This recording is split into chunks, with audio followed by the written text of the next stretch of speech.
The first samurai emerged in 9th century Japan.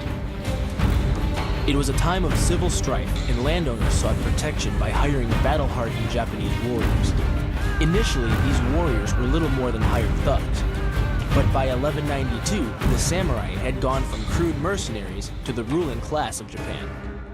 Their power was cemented when samurai general Minamoto Yoritomo established a military government. As the top officer or shogun, he essentially became the ruler of Japan. For the next 700 years, Japan was ruled by a series of shoguns. These rulers kept their power through armies of samurai. Trained in all the fighting arts, including bow, lance, sword, and a deadly hand-to-hand fighting style, it came to be known as Jiu Jitsu. Designed for use against fully armored opponents on the battlefield, Jiu Jitsu didn't focus on kicks or punches, which would be useless against samurai armor. Instead, Jiu Jitsu was built around a principle of using body position and momentum to gain dominant position with the throw, and then using eye gouging, bone breaking, chokes, and close-in weapons like daggers and chains to kill your opponent.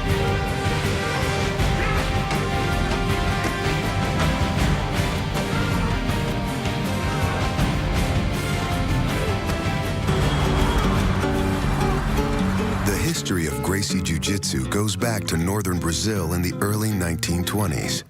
Gastão Gracie, father to Elio and grandfather to Royce, performed a political favor for a Japanese neighbor, Count Coma.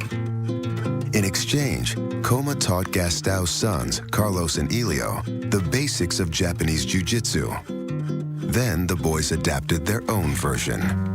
My father couldn't do it because he was too small. So he sat down in the corner, and on his head, he transformed. Well, if I do it this way, if I change a little bit, I can do this move. So he didn't invent the car, the wheel. What he did is he invented the jack, the leverage. He understood that if he wanted to fight bigger and stronger opponents, which was all he could face, he needed leverage and intelligence. It doesn't matter how big, how strong the person is, how heavy the person is. Once we go to the ground, it's pretty much even out a lot. You don't have to be acrobatic to do Gracie Jiu-Jitsu at all. You don't have to be strong, you don't have to be fast. Like everything else, you gotta know what you're doing. Once you know, it's easy.